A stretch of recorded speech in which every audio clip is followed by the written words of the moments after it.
The March to Bad Blood on Saturday, October 5 in Atlanta continued tonight on Raw with a jam-packed card featuring red-hot rivalries, a championship clash, and the latest developments in the Judgment Day Terror Twins saga.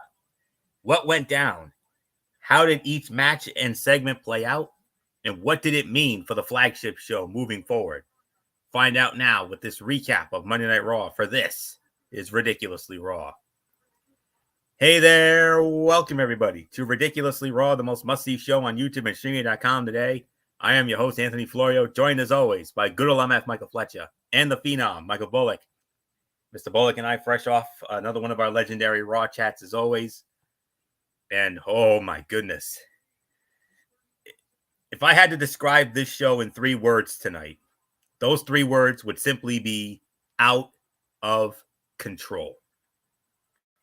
And I mean that in the best possible way. We're going to have some big fun tonight, boys. So with that being said, let's dive right on in. Monday Night Raw live tonight from the Moda Center in Portland, Oregon, the home of the NBA's Portland Trail Blazers. And we started it off with an in-ring segment, CM Punk. Awesome promo. I mean, you can make an argument that this was the segment of the night here. I mean, a gravely voiced CM Punk kicked off tonight's show and addressed the fans and his opponent at Bad Blood, Drew McIntyre. Punk said that despite the best efforts of his family, he is going to war with his sworn enemy because the devil told him to. He admitted that he really cannot afford a Hell in a Cell match at this point in his career, but if that match means the end of his career, so be it. He ended the intense promo by promising to obliterate the Scottish Warrior. This was a strong promo from Punk that was tonally different than what we have gotten out of him since his return. He was not happy to be back or simply happy to be there. Punk was angry, seething even, and hell-bent to take McIntyre to hell in just under 3 weeks, as he should be. Promos like this are why you book CM Punk in a spot like this. Few can make people care like he can, and this was another example of his mic mastery. 3 lines he said that really stood out to me. First, he said, "I'm going to make you bleed, and I promise you are going to have to kill me." He said, "I've had a great career, and if this is the end, so be it." And he also said, "If you are prepared for this to be the end of Drew McIntyre, then I'll see you in hell." Whew. Wow. Nothing more to say except segment of the night from me. Awesome promo. Nothing much more to say. MF, now that is how you sell a Hell in a Cell match. Yeah, no, they did a great job with it. This was a great promo. This was a great start to the show. You couldn't have asked for a better setup, and they did a really good job with this. So, yeah, incredible, great way to start it. Nothing more to say. Michael Bullock, it's yours.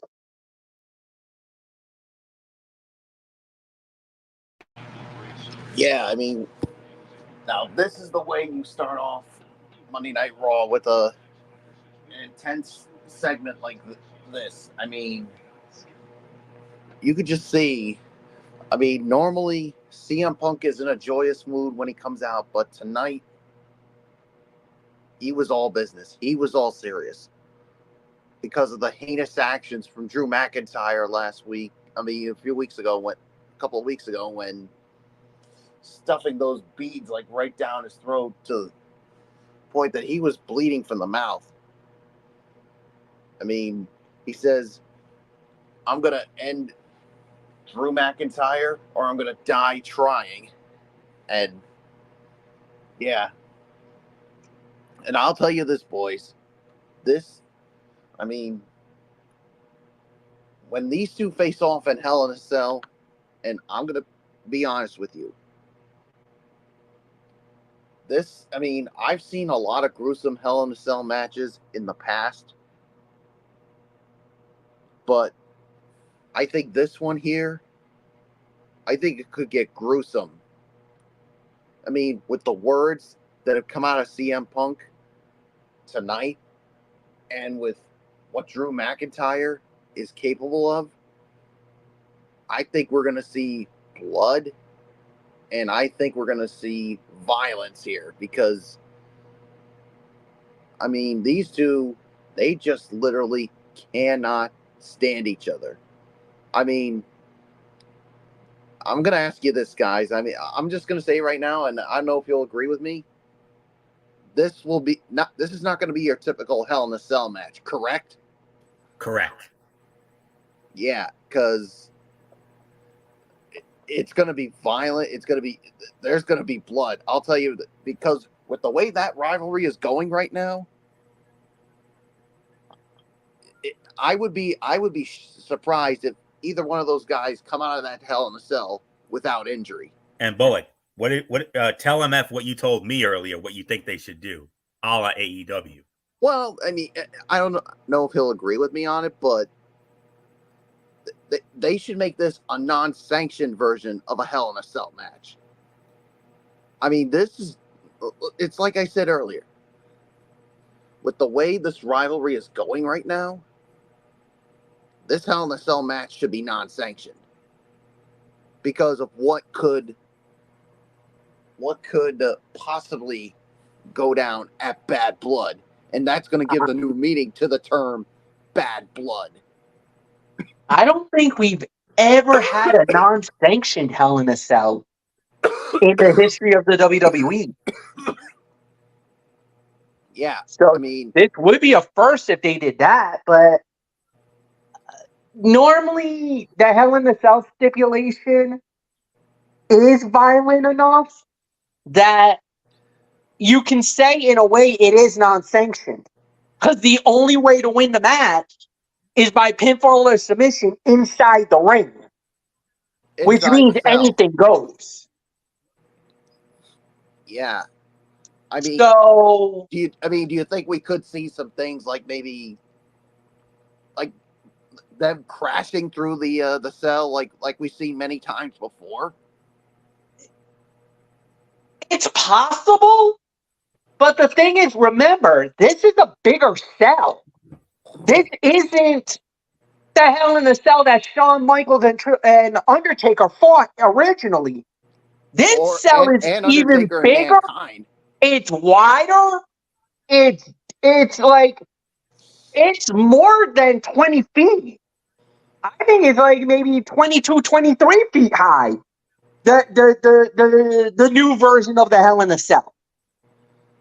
Yeah, but yeah, this is going to be something. I mean, with the way this whole rivalry has gone, I mean, who knows what can we expect in this?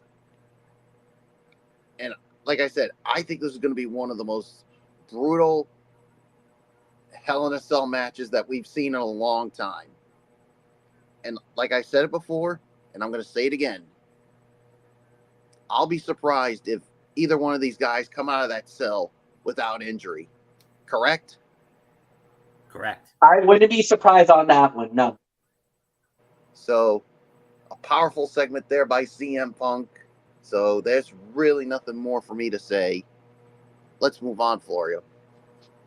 And we have ourselves some breaking news from Monday Night Football. We have a shocker in the Philadelphia. The Atlanta Falcons steal one in Philadelphia. They defeat the Eagles 22-21. They improved to 1-1. Philly drops to 1-1. And the Falcons, they get the Super Bowl champs in their house on Sunday night. Ooh, that just got even more interesting. Okay, so with that, and we will definitely, I'm sure at some point we'll address that on our next NFL show. So with that being said, let's move on now to our first match of the night. Sheamus squaring off against Pete Dunne. Pete Dunne wins the match 11 minutes and 15 seconds after using a cricket bat to defeat Sheamus. So MF, Pete Dunne defeating Sheamus in 11:15. He cheated to win. I think the feud must continue. No, it will continue, no doubt about it. Yeah, he instead of using the shillelagh, which was a go-to, yeah, he went with the cricket bat. That was a little unique, man. But give him 6 points for the wicket, as we would say, and it was a fine match for what it was worth. So this was great match, great battle. I'd say about they're close to 3, like 2 2 3/4, because obviously I gotta penalize them for the cricket, for the cricket hit. But yeah, it's a solid match. So Michael Bullock, it's yours. The match is 3 1/4, but I'm bumping it down to 3 because of the use of the cricket by Pete Dunne. I mean, it was a solid match, but yeah, the ending, I mean, did take a little bit away from it. So, like I said, the match is 3 1/4, but I'm bumping it down to 3 to an even 3 because of the use of the cricket. So it's yours for you.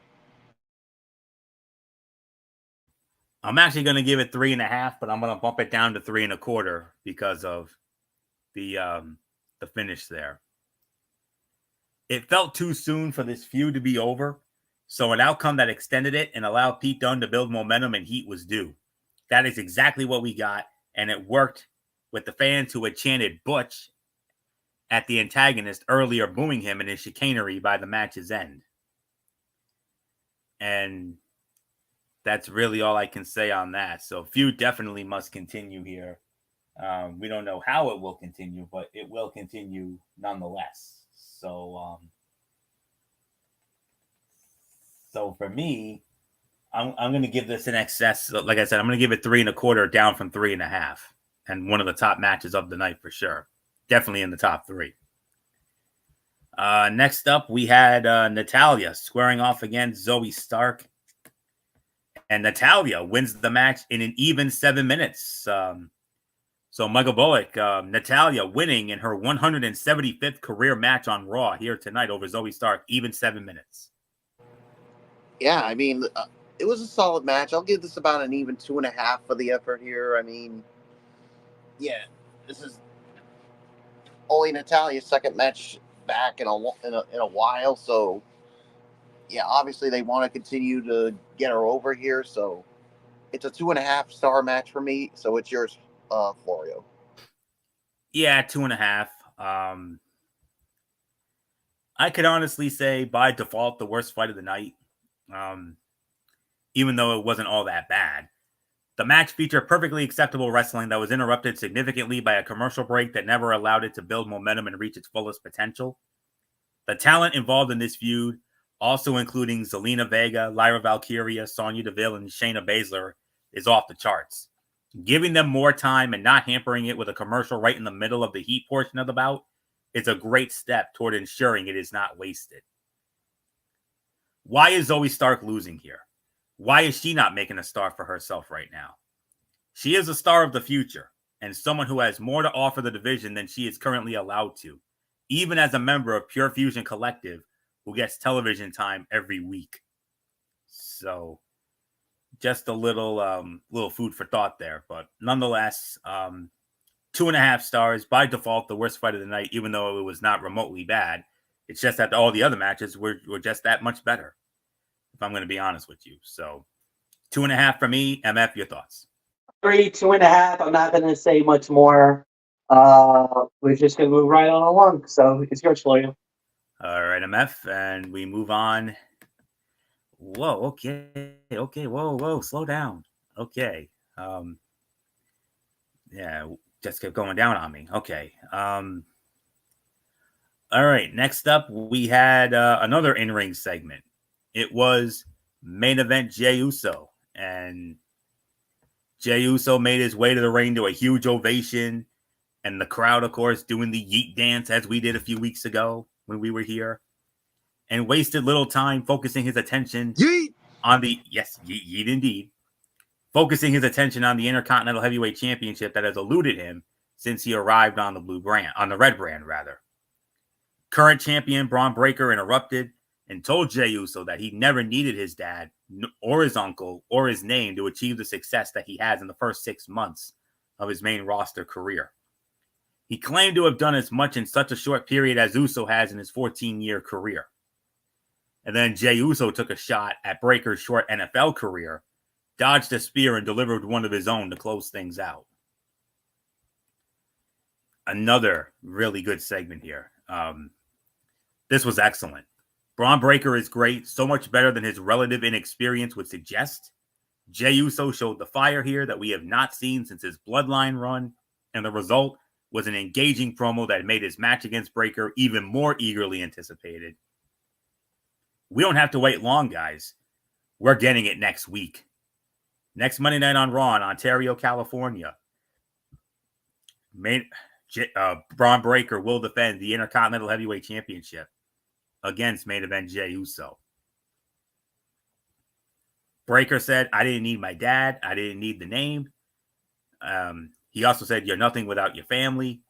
And Jey Uso said, next week for the Intercontinental Championship, I'm going to dog walk your ass. Oof. Man. Bullock and I definitely had a lot of fun with this segment during our Raw chat tonight, and rightfully so. Another one of the segments of the night for sure. So, not much more to say. MF, Jey Uso, Braun Breakker. Boy, howdy, that was a banger of a promo segment. If you thought the promo was good tonight, wait till the match next week. Yeah, no, this is going to be very interesting. The promo was solid. I enjoyed it. It was everything that we wanted it to be. And of course, with the title on the line, it's going to be, it's going to be really good. So there's really nothing more to say. And Anthony, Michael Bullock, it's yours.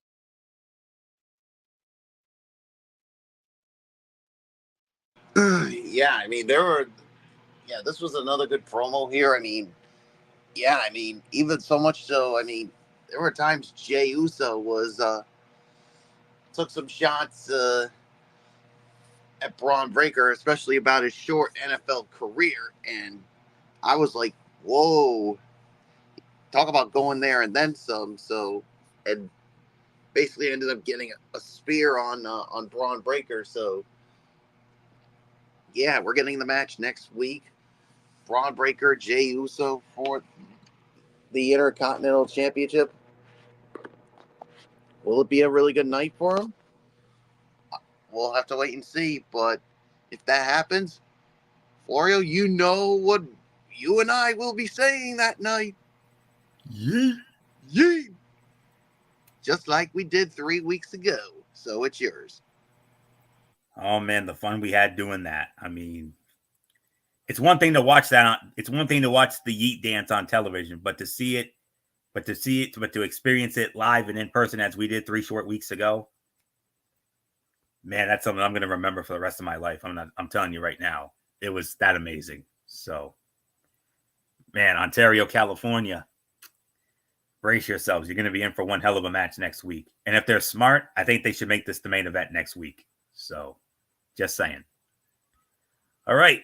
So, with that being said, we move on now to the matchup, the battle for the World Tag Team Championship. The champions, Finn Balor and JD McDonough, squaring off against the challengers and former 12-time co-holders of the Tag Team Championships, Kofi Kingston, Xavier Woods of the New Day. Winners of the match in 8 minutes and 45 seconds, and still the World Tag Team Champions, Finn Balor and JD McDonough. Xavier had the titles won after a New Day elbow drop, but referee Sean Bennett was distracted by the craziness outside of the ring because of the Judgment Day and the LWO. But the main talking point was what happened after the match. MF, Xavier Woods lost his mind, and that heel turn we were talking about a few weeks ago, I think they're going to go ahead and push on with it. Yeah. And the thing is that I hate to say this, but Kofi, you might have brought this on yourself, bro, because you're the one that convinced the LWO to help you in the battle. Never, ever, ever talk to Xavier about it, and that's why Xavier got pissed. I'm sorry. I don't care what you two may think. Xavier Woods has every right to be pissed off. And if this does lead to a heel turn, Kofi, you are to blame, and you are the only person to blame for all of this mess. You brought it on yourself. You started all this garbage. You did all this crap, and you've proven to Xavier Woods that Karrion Kross has been right the whole damn time. You never needed the New Day. You've been an afterthought of the New Day. And everything that has been happening has been because what Karrion Kross has done is made Xavier Woods see the freaking light, and we're gonna see the heel turn. And I am sorry to say this, but Kofi brought it on himself. He's been doing things without consulting Xavier Woods. I'm sorry. This is gonna lead to a heel turn. I know the people are gonna be pissed about it, but it will be absolutely. I'm gonna say it. It's gonna be justified. This is one of those heel turns that, if it happens, yes, it's heartbreaking. Yes, it's disappointing because that's 10 years of the New Day that goes down in flames. But if you think about it, Kofi is the culprit. Kofi started this, guys, and I am not going to say anything other than that. But what Michael about Bullock, it was a fine match. Maybe Big E could talk some sense into Xavier Woods. He better. Because right now, Big E this needs to thing's step broken in up. and say, bro, what you're doing is wrong. I get it, you're upset about this, but you're going about this the wrong way. You and the three of us, we need to sit down and we need to discuss and talk things over. And you yelling like this is not going to solve any problems. But don't you think he's justified for being angry? Yeah, I would be. So you're telling me, Michael Bullock, I tell Anthony something, I completely leave you out of the loop, and then after the fact you find out, wouldn't you be upset with us? No answer. Oh, maybe I don't know. Maybe he stepped away or something. I don't know. But I'll tell you what. If it was me, yes, I absolutely would be. I'd be in a fit. MF, I damn sure know you'd be in a fit. But the thing is, Kofi Kingston knew that the Judgment Day were going to play the numbers game, and he was trying to find somebody that has had a problem with the Judgment Day and say, you know what, we're going to even the odds here. But granted, but he never told Xavier. That's the problem. Xavier was left out in the loop. You gotta tell your partner. That's your tag team partner. That's your brother. You let them know what's going on. You let them know what is up. And he did it. And it's because of that. And because of that, that's why you had the meltdown in the ring with Xavier. Because he feels like he's being left out in the cold. When the Odyssey Jones thing happened, never consulted. Nope. With all the stuff that's been happening, never consulted. Nope. Well, if Xavier Woods has got a problem with that, then you know what? He can go screw himself. Oh, no, Michael Bullock. How freaking dare you? No. I'm not going to stand for that bullshit. What you just said out there, that is so wrong on so many levels. I don't care. You cannot condemn that. His act. You cannot condone that. No, I'm not hearing that. That's bullcrap what you just did. Wait. You're saying what I said was bullcrap? Yes. Disagree again. How? Because he got left out in the loop? Because of the meltdown he's having? Because of the fact that he's not, you know what? Yeah, whatever. Florio, go. Yeah, whatever. Great. May 19, 2017, all over again. Fantastic. Okay. Who the hell cares? Yeah. Ooh, yeah, exactly. Okay. So if we're good here, let's we're good. Okay. No, I'm not. All right. Okay. Let's move on. Let me get into my thoughts on this now. Yeah, okay. 2.5, 2 3/4 of a star. MF is right. The frustration on display from Xavier Woods was great, as months of carrying cross manipulation, hints of Odyssey Jones joining the group, and losses have caused him to lash out. That it continued backstage after the break, culminating with him yelling at Kofi Kingston and storming off, hints at the impending demise of the New Day as we know it. If it leads to a sustained singles push for Xavier Woods, even as a heel, it is a breakup that may prove worthwhile. So, yeah, 2.5, 2 3/4 of a star is my rating for it. And you heard what he said. He said, "I'm tired of this. Something's got to change, man." A clearly frustrated Xavier Woods told Kofi Kingston as he exited the ring. So, yeah. So, all right. So, with that being said, let's just move on to our next segment here. All right, now we were supposed to have a match with Big Bronson Reed and Braun Strowman, and they continued to unleash hell tonight, waging war with each other in a chaotic brawl that saw ropes break, fans thrown, barriers torn down, and tables and walls broken backstage. There was no official match, nor did there have to be. This was a wild brawl between two hosses that concluded with both crashing through a wall. There will inevitably be a blow-off match between these two. What that is and where it takes place remains to be seen, but one thing is for certain, this has been a ton of fun and has gone a long way in establishing Bronson Reed as a top-tier threat on Monday Night Raw. The top rope snapped 3 seconds into the match, setting the tone for the chaos we would see unfold from there. Joe Tessitore on commentary said he just lawn darted a person, and eagerly anticipating the 11 billion star rating this one gets. So, unbelievable to say the very least. I mean, we saw it a few weeks ago, and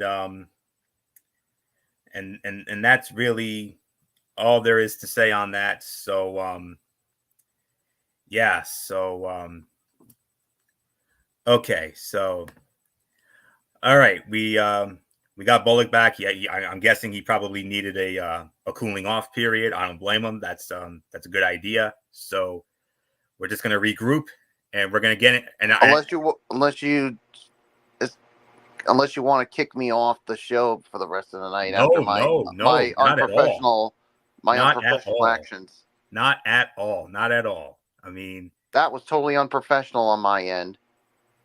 Well, as the old saying goes, and I'm sorry, Florio. I know you. Sometimes we need a cooling off period. If you want me to just take the rest of the night off after my unprofessional actions, I'd be more than willing to do so. No. You're fine. I mean, we have an argument, I mean, I don't know how Fletch feels. I mean, if he feels like I should just take the rest of the night off, I'll. No, you're good, Bullock. You're good. I get.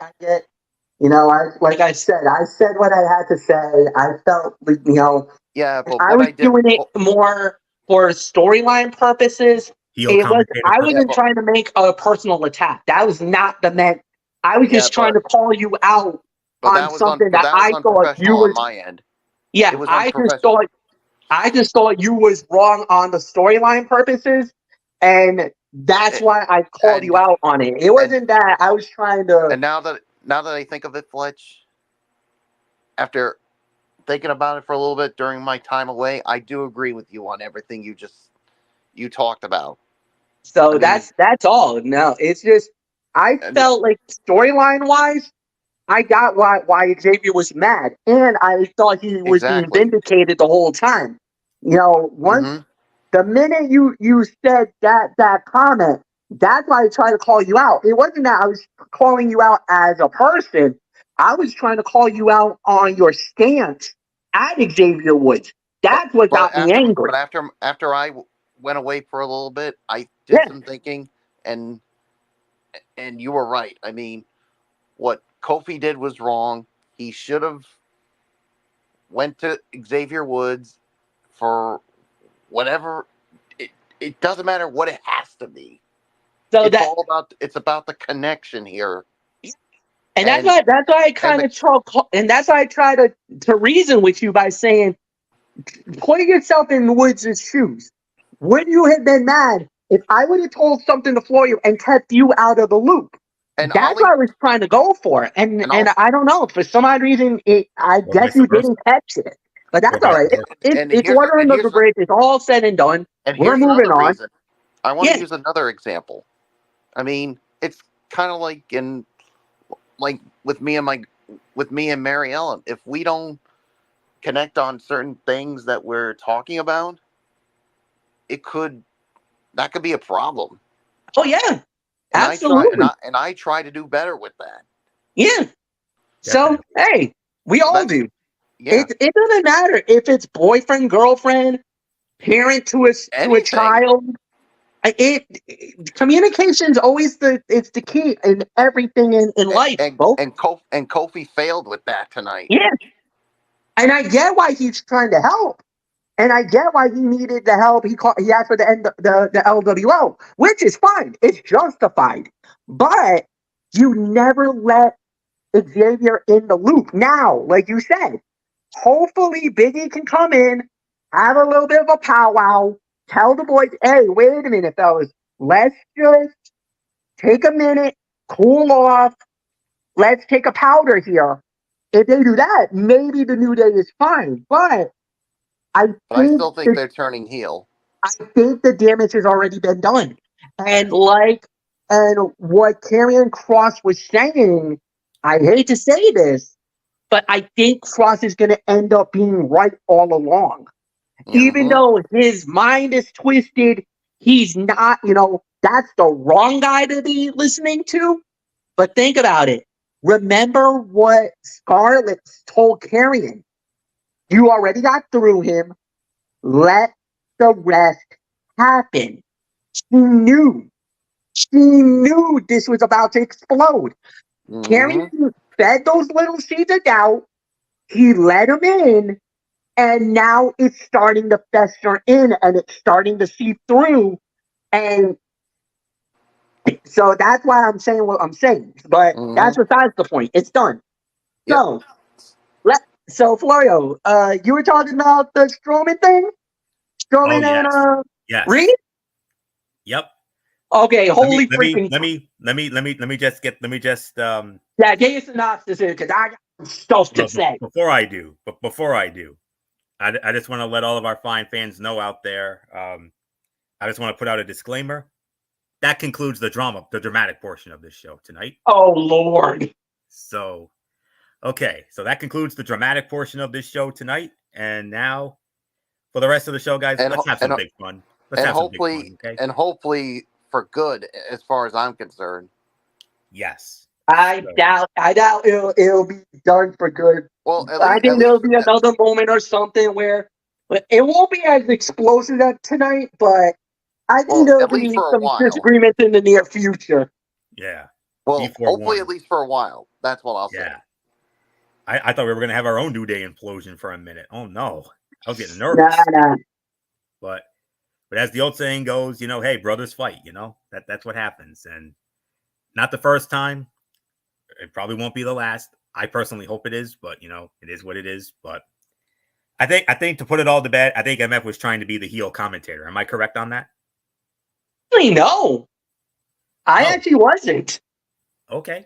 I actually was just trying to bring a common sense to this whole situation. Gotcha. Okay. Gotcha. All right. So I can't think of a better way to ease the tension here than what we saw with Big Bronson Reed and Braun Strowman. Now, you guys remember what we saw 3 weeks ago. That insane brawl outside of the amp that concluded with that tsunami, that epic tsunami on the car that broke the light there. And, well, they did it again here tonight. Braun Strowman and Big Bronson Reed continue to unleash hell tonight, waging war with each other in a chaotic brawl that saw ropes break, fans thrown, barriers torn down, and tables and walls broken backstage. There was no official match, nor did there have to be. This was a wild brawl between two hosses that concluded with both crashing through a wall. There will inevitably be a blow-off match between these two. What that is and where it takes place remains to be seen, but one thing is for certain, guys.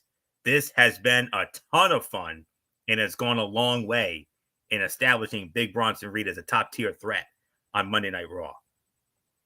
The top rope snapped 3 seconds into the bout, setting the tone for the chaos we would see unfold from there. Joe Tessitore on commentary said he just lawn darted a person, and eagerly anticipating the 11, and I don't know what else there is to say that hasn't been said already. So, okay, so obviously more angle than match, but oh my goodness, did this deliver in spades? I mean, Bullock and I had fun with this during our Raw chat tonight, as you would imagine. Of course, when we all know MF's favorite storyline is the Judgment Day, the whole Judgment Day saga, obviously. But I know his favorite superstar on Raw right now is Big Bronson Reed. So, and after what we saw tonight, oh my gosh. Oof. MF, I don't know what else there is to say here. Now that we're all regrouped here and all ready to go here. I mean, MF, come on in. I mean, whoa. You thought what we saw in Providence 3 weeks ago was totally nutty and out of control. They up the ante tenfold here tonight. I mean, I gotta find what one guy said on Twitter in regards to this, and yeah, he said, and I quote: "Broken top rope, fans used as human missiles from the crowd, a broken barricade, all before the match officially begins, an overturned golf cart, a tsunami through a catering table, both men crashing through a wall backstage. Match never officially got started." You thought 3 weeks ago in Providence was insane? That was nothing compared to what we saw here tonight. Oh no, they upped it. They upped the ante and then some. This was wild, boys. I mean, you want to talk about just absolute absolute craziness? That's exactly what we got. This was amazing. There's really nothing more to add. I mean, Providence was child's play compared to this. This was, my lord, nothing more to say. Bullock, it's yours.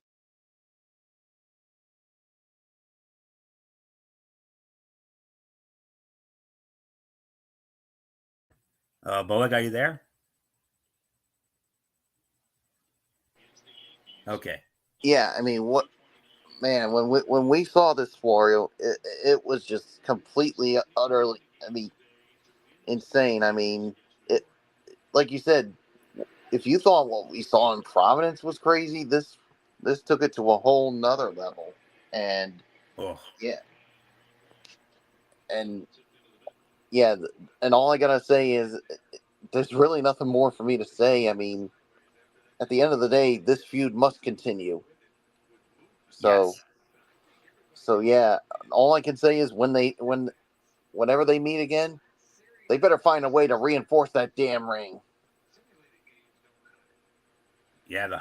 I don't know what they're gonna do, but And I don't know what they're gonna do throughout the arena, because to me, when these two are brawling through, nowhere is safe. no. I mean, thank goodness when we went to that Raw, we had seats were way up there. yes. I'm glad we had the seats that we did 3 weeks ago. I mean, imagine if they did what they did tonight 3 weeks ago. Oh gosh, that would have been yikes. But my God, there was one thing on social media that said that, well, Dirt Sheet Radio, a group that we follow on Facebook, all of us, and they said that was the best 5 minutes of Raw in 2024. You can certainly make an argument for that. My goodness. All right. Then we had another in-ring segment. Sami Zayn cuts a promo. He's interrupted by first Ludwig Kaiser and then the World Heavyweight Champion, the Ring General Gunther. And nothing more to say. MF, Sammy got caught in the trap. It looked like Lud would say, I'm going to get something off my chest here. We thought he was going to go after Gunther. No. Ludwig Kaiser attacks Sami Zayn, and then Gunther gets in his face and says, as far as your challenge goes, it'll always be no. And we all know why he said no. Because he knows deep down in his soul he cannot beat Sami Zayn. Because, hello, who was the man that ended Gunther's record-setting reign at WrestleMania? Yeah, it was him. Sammy is going to have to do something that's going to have to provoke Gunther into the fight. What is that going to be? I don't know. There's a match He's next going week. to have to do something that's going to be almost downright evil in order to get this ball rolling. Because if he does, then obviously the war is on. Look out below, and we're gonna have a whole bunch of fun with it. But again, Sammy's gonna have to initiate something.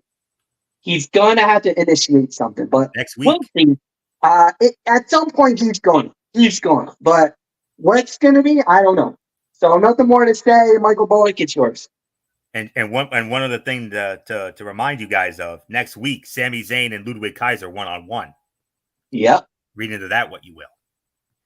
Yeah, who knows what could happen there? But like you said, I mean, the trap was set, and Gunther once again said the answer is and will always be no.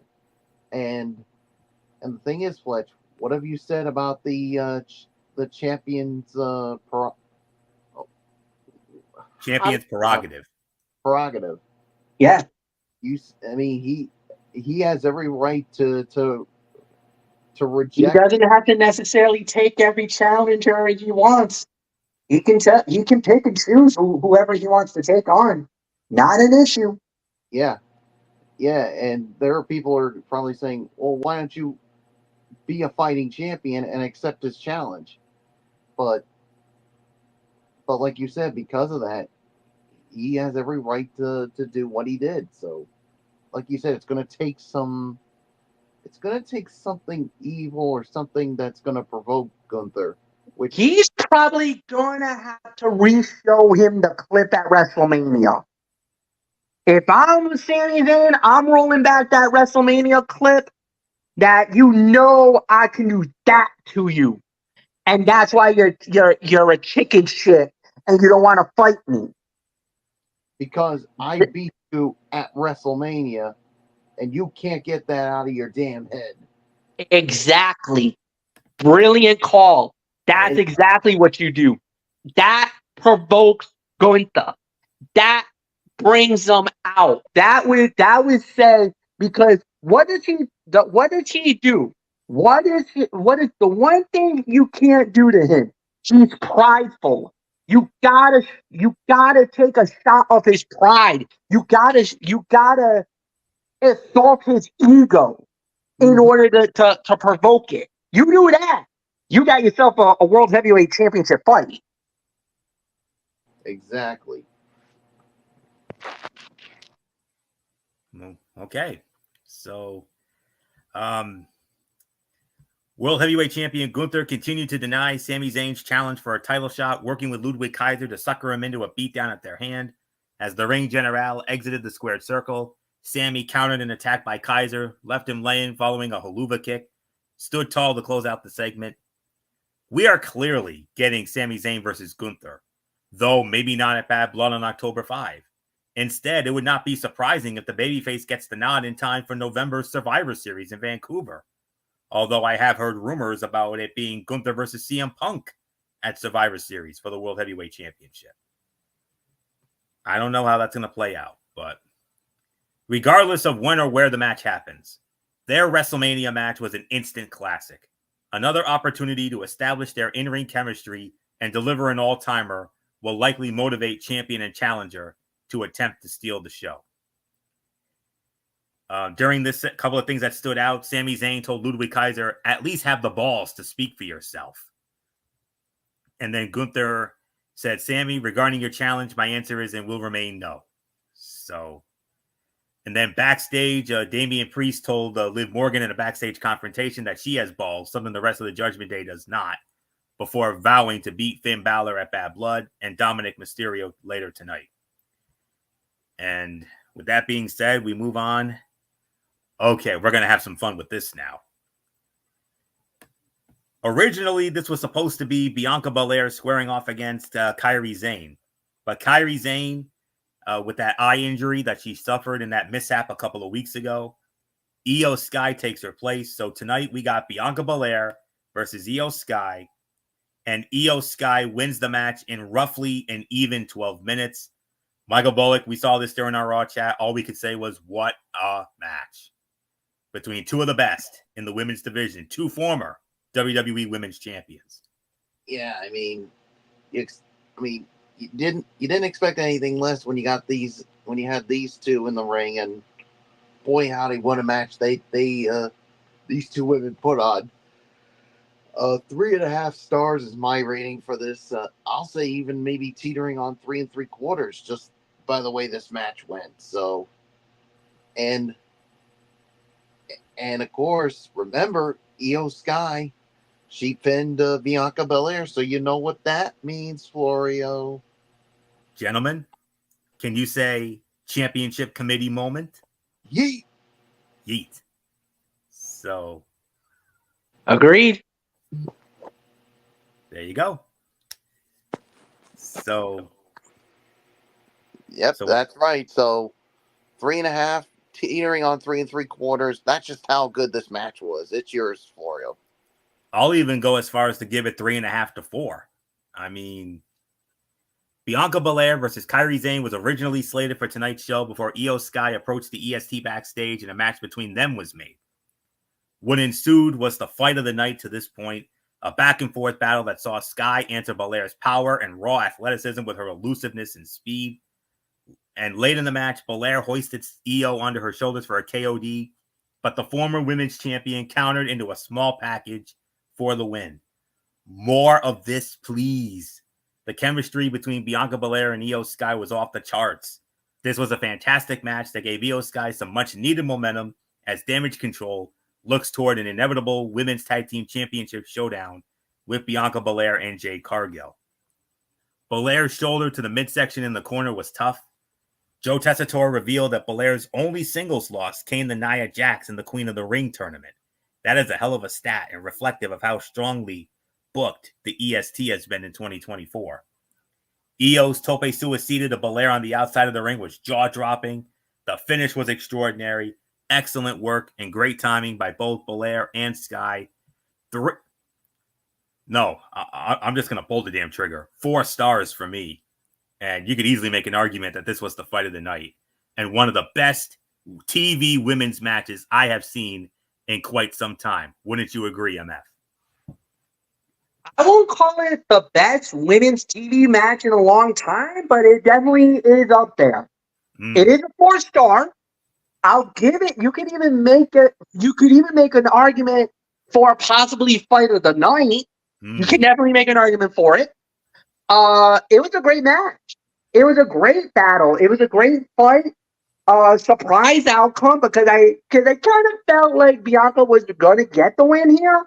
But it is great that Damage Control did get the win because, like you said, that does open the door for them to get a shot at the WWE Women's Tag Team titles. So, in all, it worked. So, nothing more to say. Florio, it's yours. Championship committee moment indeed, gentlemen. And, oh boy, when that match happens, we could be looking at another banger here. So, okay.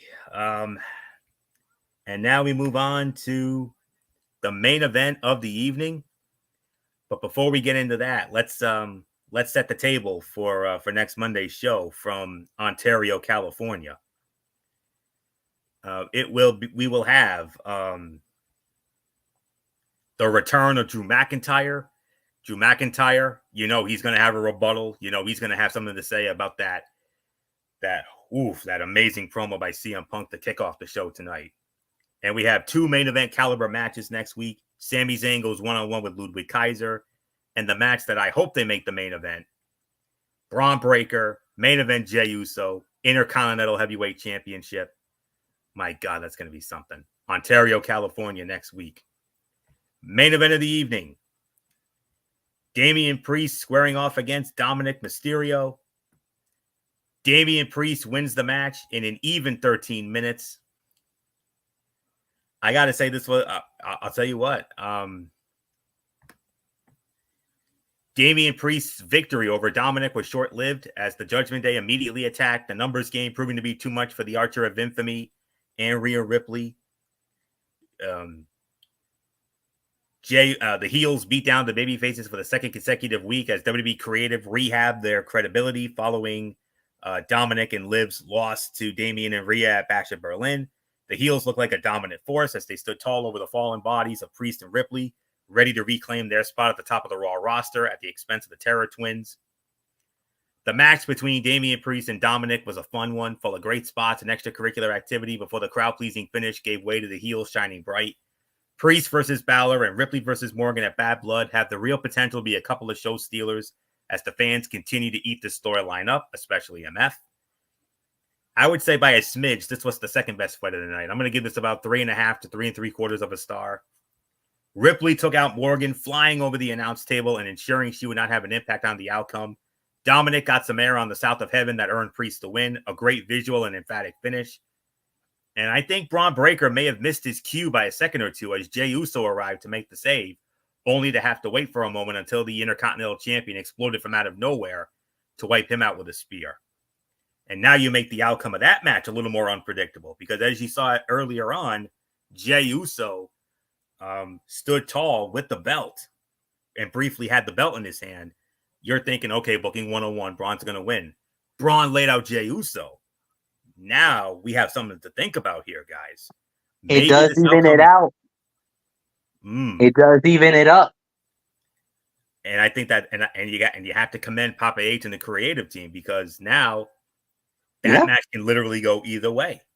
It's a toss up. It's a 50-50 toss up now because going into it early in the night, Jay got the Duke earlier, had his hands on the belt. So you would think in booking 101, that means Braun's probably going over. But now Braun getting his hands on Jey Uso at the end of the night and standing tall over him, that might swung the pendulum back. So now we're back at that 50-50 toss-up.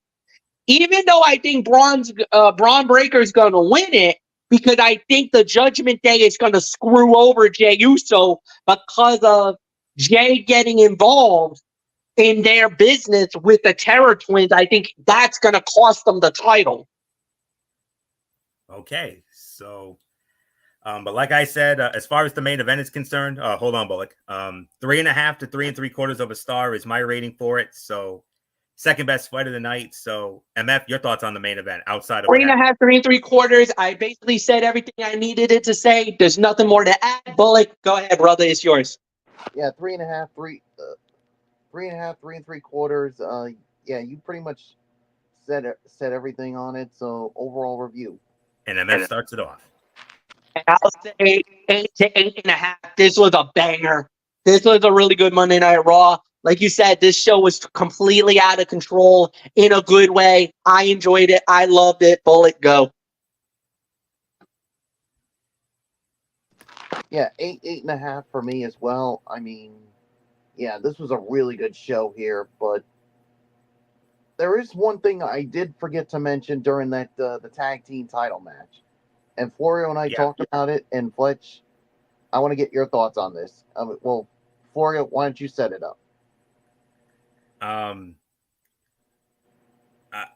got so caught up in our little moment earlier that I forgot what you wanted me to mention. Their first official title defense. Oh, yes. I'm sorry. Yes. I'm glad you brought that up. Yes. As we all know, the Judgment Day, Finn Balor and JD McDonough, with the help of Liv Morgan, defeated The Miz and R-Truth for the World Tag Team Championship back on June 24th in Indianapolis, Indiana, 1 week after Bullock Celtics won the NBA championship. And according to Joe Tessitore, he said that tonight was the Judgment Day's first televised title defense since winning the title almost 3 months ago. Wow. Yeah. And didn't you say like there was like a in the old days, we all remember that there was a 30-day limit. We all remember that a champion had to defend a title within a 30-day period. Correct on that, Monsoon? I remember that very vividly. Yes, and it's been past 30 days. Way past. And more 90. It's been almost 90 days since they defended the titles. Yeah. Yep. That's something I think WWE really needs to. I don't know how to say it, but they really need to address this, because if you're not going to have your champions defend the title, especially during that 30-day, once that 30-day period passes, I'm sorry, and I don't know how you guys are going to feel about this, they should be stripped of the titles. Oh. I know. You know what? In this day and age, and I'm going to say this because I know, unless they're going by like the UFC rules, because I've seen champions only defending the titles at least once every 3 months. So it's possible they might be doing the UFC model. But the thing is, if you notice, Cody defends the title every month that I've noticed. I think not every champion has been doing it every 30 days. So I don't know. I think it's one of those things where I think WWE is trying to break away from that 30 days. You got to defend the title every 30 days thing. I think that might have been a Dinkelberg rule. And I think they're trying to eliminate that altogether and saying that if you're going to defend the title, you need to defend it at a reasonable amount.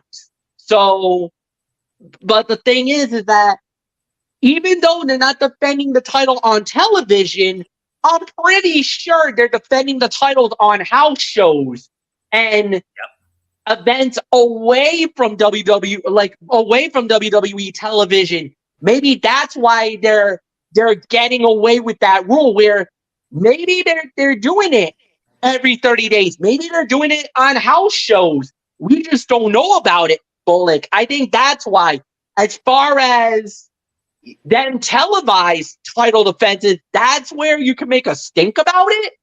But I do believe they are still abiding by that 30-day rule by doing it in house shows away from television. I think that's where they could probably get away with it. Good point. Interesting. Okay.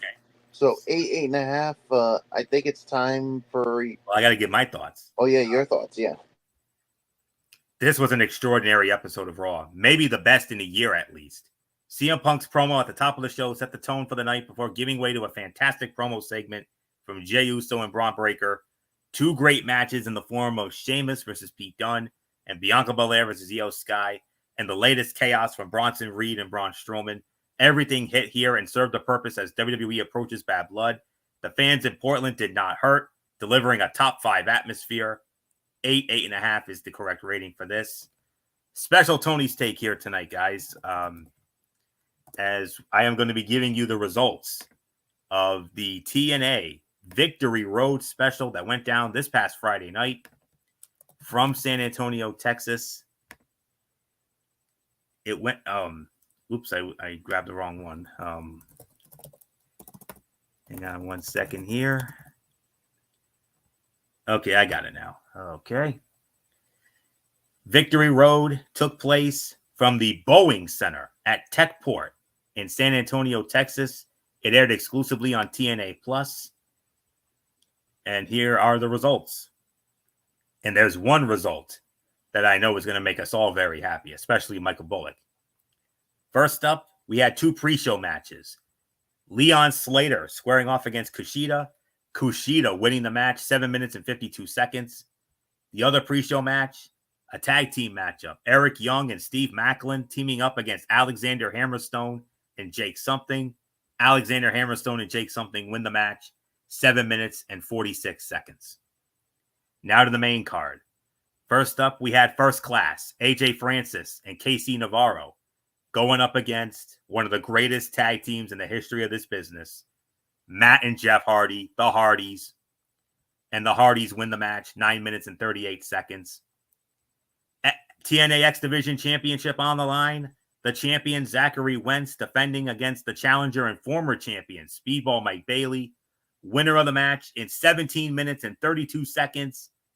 And once again, the new TNA X Division champion, it is Speedball Mike Bailey, the three-peat for Speedball Mike Bailey.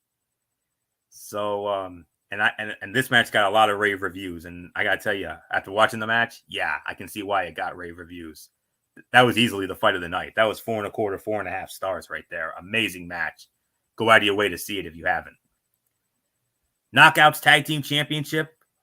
Now, Alicia Edwards is one half of the Tag Team Championship team, but she's injured.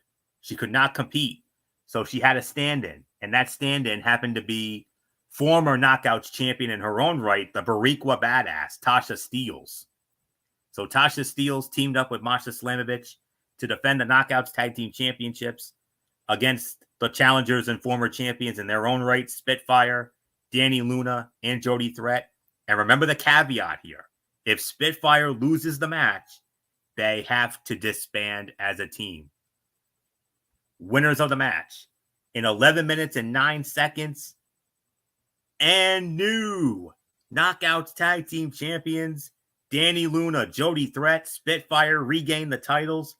They're not disbanding anytime soon. So they can. Spitfire is alive and well. They are staying together. So they can stay together. They got their belts back. But after the match was over, Alicia Edwards tore into Masha Slamovich. Tasha Steelz attacked her. So I think Alicia Edwards and Tasha Steelz might have a little alliance thing going. And oh boy, you don't want to piss off Masha Slamovich. Let me tell you, Alicia Edwards, you're in big trouble. And so is Tasha Steelz. Okay, here's the big match right here. The walking weapon, Josh Alexander, squaring off against our boy, Joe Hendry. Winner of the match, 16 minutes and 52 seconds. Say his name and then he appears.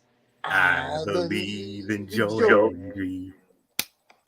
I believe in Joe Hendry. He did it. Joe Hendry won the match, guys. Joe Hendry winning the match in 16 minutes and 52 seconds. What a match. I can honestly say you can make an argument, maybe second best fight of the night on this. 4 to 4 1/4 stars. Biggest win of Joe Hendry's career. And I read some spoilers, guys, and I'm going to talk to you about this briefly behind the scenes when we're done here. They got some big plans for Joe Hendry. Big plans. And I'll tell you that right now. Tag Team TNA World Tag Team Championships on the line. Champions ABC, Ace Austin and Chris Bay defending against the former champions, Brian Myers and Eddie Edwards. Winners of the match in 15 minutes and 17 seconds. And new TNA World Tag Team Champions, Brian Myers, Eddie Edwards. They regain the titles in 15-17. Knockouts Championship on the line. Champion Jordan Grace defending against NXT's Wendy Chu. Winner of the match, 11 minutes and 6 seconds. And still the Knockouts champion, it is the Juggernaut Jordan Grace. And the main event of the evening, TNA World Heavyweight Championship on the line. The champion Nick Nemeth, a.k.a. Dolph Ziggler, defending against the former champion Moose. Winner of the match, 19 minutes and 38 seconds. And still the TNA World Heavyweight Champion. It is the wanted man, Nick Nemeth. And that is it. So with that will put the bow on this, I guess we can say it, out of control edition of Ridiculously Raw. We want to thank you all so very much for tuning in as always and putting up with our craziness tonight. We will be back with you all again on Wednesday night over on MF's channel, BraceFan 95, around 10 or 10:30 or so. Wednesday Night Madness. We got NXT. We got AEW Dynamite. And we also have Thursday Night Football. Michael Bullock's New England Patriots squaring off against the New York Jets in an AFC Eastern Division showdown. Thursday night, we got College Football Thursday, Week 4 edition. Wow, Week 4 already? damn, this is flying by quick, guys. Week 4 with 3 huge main event matchups. USC versus Michigan, Utah versus Oklahoma State, and Tennessee versus Oklahoma. We're going to get into that and all that and so much more on Thursday. And then Friday, week 3 of NFL Friday, we'll recap the Patriots and Jets, and we'll run down the rest of the slate for week number 3. Some good ones on the docket. And then Saturday night, Cerebral Smack Talk, and we'll get into SmackDown and whatever else MF wants to get into if he has a Mikey's Mindset or anything. So, and then 1 week from tonight, we do it all again for Ridiculously Raw as we continue to inch closer to the Bad Blood pay-per-view. So that is it. So until Wednesday night for Wednesday Night Madness, it's Anthony Florio here for good old MF Michael Fletcher, for the Phenom Michael Bullock, and of course, always and forever in spirit, the First Lady of Talking Wrestling TXN, the one and only Twisted Angel Dee Dee Woodson. You know the routine, everybody. Thumbs up. Talk to you later. Yeah. Throw it up Fortune Force style. Bye for now, my friends. God bless. Be good to each other. Have a blessed couple of days. And until Wednesday night for Wednesday Night Madness, you've been watching Ridiculously Raw right here on the Tone 25 on YouTube at StreamYard.com.